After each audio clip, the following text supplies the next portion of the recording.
Hello, everyone. In the current world full of uncertainties, one thing is for sure: big changes are coming our way, world at large, and specifically to the workforce, and focusing on capability building is the key to navigate through these uncertainties. Keeping that thought in mind, our next session will focus on how and why training and coaching is the need for everyone when technology is changing everywhere. And it is a pleasure to have with us Ashish Kumar Jha, CEO and founder Vyakt.ai, and Charu Singh, Global L&D Head, Sterling and Wilson. Charu has had an illustrious career of over 25 years, from a jewelry designer to being the CEO of a social welfare organization, Priyadarshini Academy, then director of a management institute, IGTC, Indo-German Training Center, and as head of various HR functions in L&D in multinationals like NRB Bearings, Siemens, and Larsen and Toubro. She is passionate about organizational change and has majorly deployed coaching at scale as a powerful tool for leadership and cultural transformation, as well as for communication and behavioral skills building in Sterling and Wilson. Ashish is an ex journalist. Ashish started his journey in communication coaching through a social enterprise to enable unemployed youth find jobs. He founded Vyakt in 2010, where he works with his team to deliver result oriented coaching for large corporate organizations. He believes that coaching is one of the more sustainable ways to inculcate the skills and habits required to tackle business challenges. And before I pass the frame to Ashish and Charu, I wanted to remind you to keep sharing your questions in the chat section. We will take all your questions at the end of the session. So, welcome Ashish and Charu, and over to you. Thank you, Thank Yasmin. you. Thank you. So Pleasure I to get be here. to ask the first question to Charu. Charu, even though coaching is an established tool for sustainable learning, barely 2% working professionals have access to it. And organizations often find it challenging to deploy coaching at scale, something that Sterling and Wilson has executed successfully under your leadership. So would you share a few actionable insights, a few enablers that have helped you overcome these challenges? Sure, would love to do that, Ashish, and would like to share with everyone first that we have deployed coaching as a powerful tool at two levels. One is at the CXO level and up to general managers levels for leadership transformation, personal transformation, cultural change, and organizational development. And then we've deployed it and for close to 200 leaders, and then we've deployed it for middle level for communication development as a very powerful tool for close to 700 managers. And what has really helped us to use coaching as a very powerful medium for this development in the organization, which has led to some transformational shifts starting from the top and creating a very strong cultural change as well. So one of them is creating a strong pull factor. And how did we do that? The governance, strong governance at our end, I think played a very powerful role in that. And that governance had an element which I strongly believe in, that's accountability with empathy. So we've held all the managers and all the leaders who've been in the coaching container in these initiatives with a lot of love. And we've the third element is also linked to that governance, which is customization, which is the agility of approach, wherein we've kept the container of our design as very agile and which is customizable in approach for each of the leaders, each of the managers.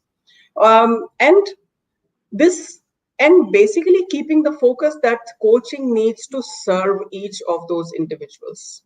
So the stories that come out from them, they come out not from learning and development, but from each leader on how the life transformed, how communication enhanced, and how when that communication enhanced or when that impact happened, larger impact of personal transformation, how not just it's not just your career but your life shifted, your communications shifted. So those narratives went in the organizations.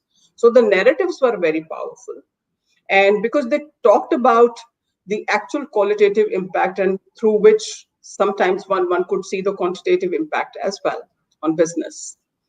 And coming back to the governance part, Ashish, I would say what has worked very beautifully is creating a very safe container for each of the leaders and managers who've been there in this journey. where it's a very supportive container. So if I visually see it, the leader or the manager is at the center of circle, and the circle consists of the coach and their own reporting manager. Then there is the project management team at our end at L&D. And now I come to the fourth quadrant, which is a very powerful enabler, which is internal external partnership.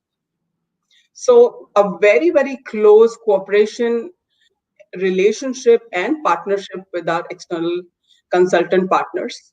So with Vyakta, with you, Ashish, for the entire communication development program, wherein we've coached 700 plus people, and with Integrity Consultant for our leadership and organizational transformation work. And both have been equally powerful.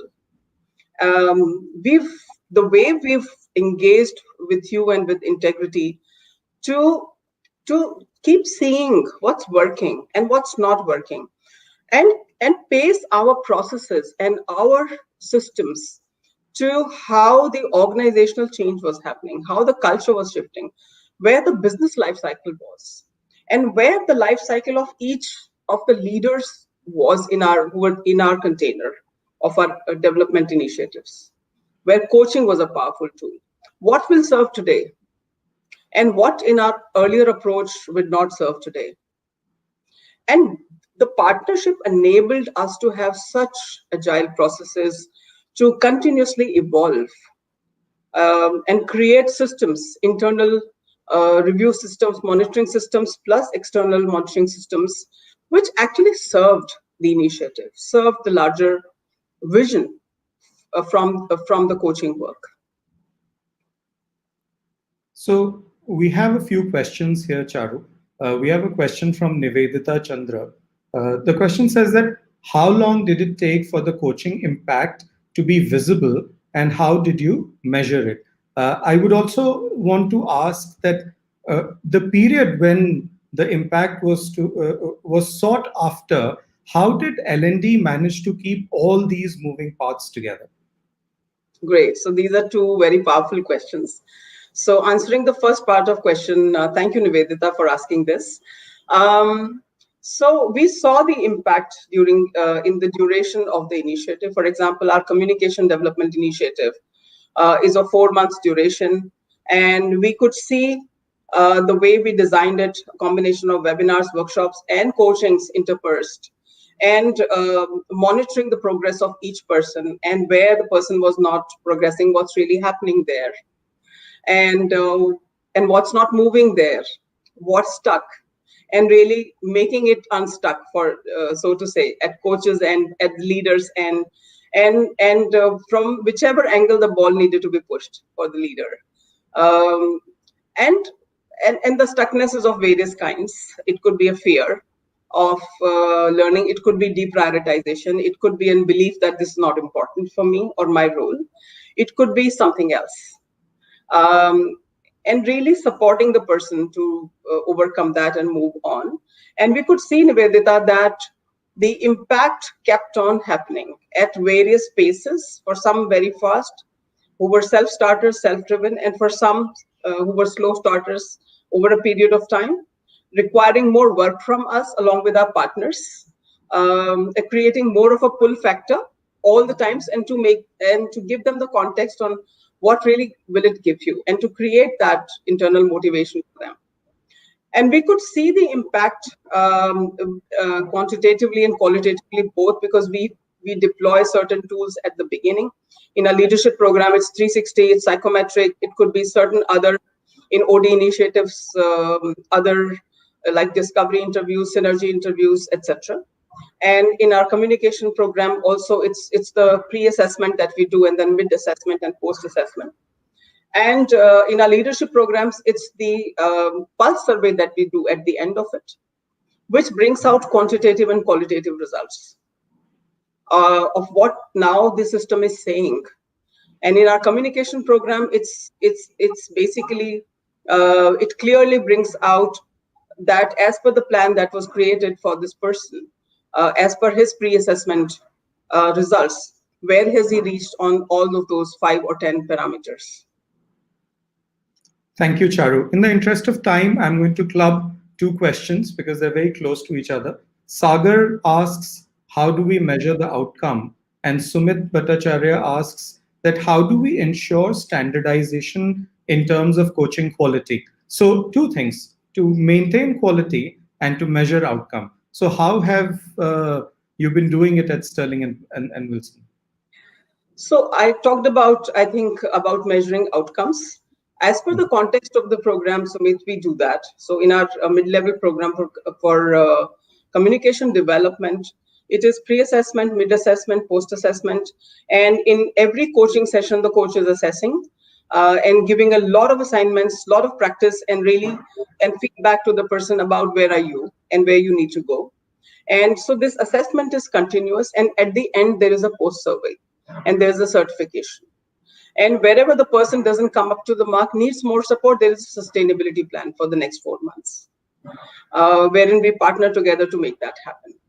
And in our leadership program, again, there's a pulse survey. And at every step of the journey of 10 months program, it's a very intensive leadership program. We keep looking at, we have various internal mechanisms, like coach logs, our own internal governance mechanism through which we have a very close, as I was saying, this governance circuit wherein the coach inputs, the L&D team's observations, the observations from the managers about where this leader is today, how is he showing up in the system, the observations from HR, all of them, we basically are always dipping into the system and really looking at where the leader is, and then feeding those inputs back to the coach and ensuring that the coaching is staying relevant and agile at every step of the way. Thank you, Charu. If we have the time, I would like to take one more quick question, and this has come from both Jagbir and Dhara Choksi. That who are these coaches? Are they from the same function? So, how do you go about the coach selection? And after this, if there are any questions, I invite all of you to please connect with me on the platform, and I'll be happy to answer them at your convenience. Over to you, Charu. Yes, so these are very powerful questions and heavyweight as well, and we do have very limited time. So I would also invite Dhara, you and anyone else would like to reach out to me separately, and Ashish. Coach selection in our mid-level programs with Vyakta happens at Vyakta's end, and from our side, it's basically the criteria that is clearly defined. And then the relationship has deepened over the last 4 to 5 years so much that we know the selections from the Vyaktas and for the communication coaches is meeting these criteria, and we see the impact of it in every session that happens. In our leadership programs, the each and every coach, we know, we've met them, we can map them to the leaders who are there in the system as per a very close understanding of their strengths and what they bring to the space. And basically, it's about tying up with an external partner and with a certain coaching model which comes with it. So for our leadership coaching, we are deploying the coaching for transformation model, which is of leadership that works LTW India. And that's the model which is a very deep one from being to doing work that we have deployed with some good results or great results in the organization. Thank you, Charu. Over to you, Yasmin.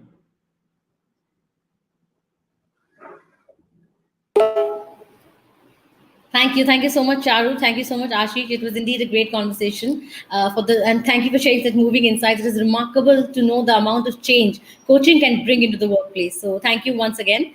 I'll now see you for the next session, a discussion room with Anand Kasibhatla, Associate Partner Leader for Abakin India, a McKinsey company. So see you all there now. And thank you once again, Charu. Thank you, Ashish, for joining us today. Bye bye.